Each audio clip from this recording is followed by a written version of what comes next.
सूबे की सियासत में यूं तो पिछले 2 दिनों से काफी गर्माहट थी। गर्माहट अभी भी है। विपक्ष के आरोपों के तीर लगातार छूट भी रहे हैं, लेकिन राजस्थान के मुखिया अशोक गहलोत ने आज ये भी बता दिया कि सियासत अपनी जगह है और भावनाएं अपनी जगह। मसला पूरा उदयपुर के टेरर किलिंग से जुड़ा है। वो वारदात जो पूरे हिंदुस्तान में चर्चा का विषय बनी है। लेकिन आज राजस्थान के सरदार ने कह दिया कि कन्हैयालाल के परिवार को हर संभव मदद दी जाएगी और परिवार को यह भरोसा भी दिला ही दिया कि कातिलों को फांसी ही हो। नमस्कार, मैं हूं आपके साथ प्रदीप आजाद। अब यूं तो सियासत का भंवर जाल काफी बड़ा होता है और जो इस जाल में फंस जाता है फिर उसका बाहर निकलना बहुत मुश्किल हो जाता है। राजस्थान के उदयपुर में 2 दिन पहले टेलर कन्हैयालाल का बेदर्दी से कत्ल कर दिया गया। कातिलों ने वीडियो के मार्फत कबूलनामा भी कर लिया और घटना के कुछ देर बाद पुलिस ने दोनों कातिलों को पकड़ भी लिया। जाहिर है भाजपा को एक नया मुद्दा मिल गया, गहलोत सरकार को आड़े हाथों लेने का, और लिया भी गया। फिर चाहे वसुंधरा राजे हो, सतीश पूनिया हो, राजेंद्र राठौड़ हो या फिर डॉक्टर किरोड़ीलाल मीणा और साथ ही तमाम दूसरे भाजपा और विपक्ष के नेता। जाहिर है माना यही गया कि गहलोत सरकार अब हाशिए पर है। दरअसल सूबे के लोग भी यही सोच रहे थे कि क्या अशोक गहलोत खुद उस पीड़ित परिवार से मुलाकात करेंगे। सवाल बड़ा था, लेकिन अशोक गहलोत ने आज उसका जवाब भी दे दिया और वो खुद पीड़ित परिवार के घर भी पहुंच गए। और यहां पहुंचकर गहलोत ने यह परिवार को भरोसा भी दिलाया कि उन्हें हर संभव मदद दी जाएगी।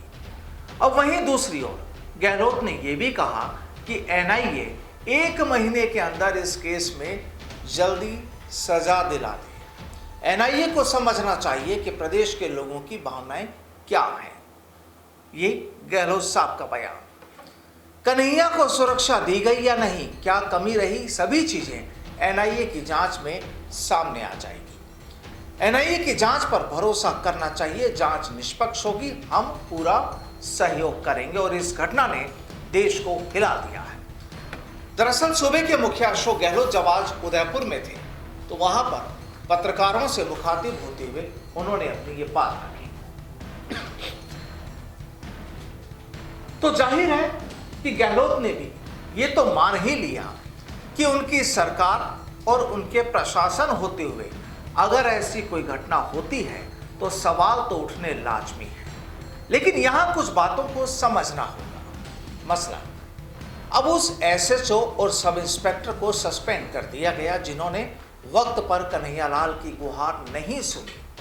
लेकिन बात केवल यही कि अगर ये अधिकारी कन्हैयालाल की गुहार वक्त पर सुन लेते तो आज ये कहानी तैयार नहीं होती और ना ही इस मुद्दे को लेकर हम चर्चा कर रहे होते। वहीं दूसरी बात, अब गहलोत ये भी कहते हैं कि एनआईए को समझना चाहिए कि प्रदेश के लोगों की भावनाएं क्या हैं। तो साहब, एनआईए से पहले तो सरकार की भी जिम्मेदारी बन जाती है कि वो भी प्रदेश के लोगों की भावनाएं समझें। सरकार के मुलाजिम इन बातों को समझें कि लोगों का दर्द क्या है, उनकी पीड़ाएं क्या है।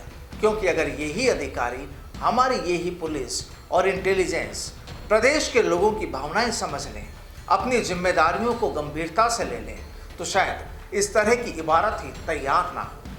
बहरहाल अब इस मसले की जांच एनआईए जरूर कर रही है, लेकिन यहां सरकार की जिम्मेदारियां अभी खत्म नहीं हो जाती, क्योंकि सरकार को यह भी देखना और तलाशना होगा कि कहीं हमारे शांत सूबे में गौस मोहम्मद और रियाज अत्तारी जैसे दूसरे दहशतगर्द तो नहीं, क्योंकि ये तलाश हम सब के लिए बेहद जरूरी है। बस जरूरी नहीं है तो केवल इस तरह के मामलों पर सियासत। नमस्कार।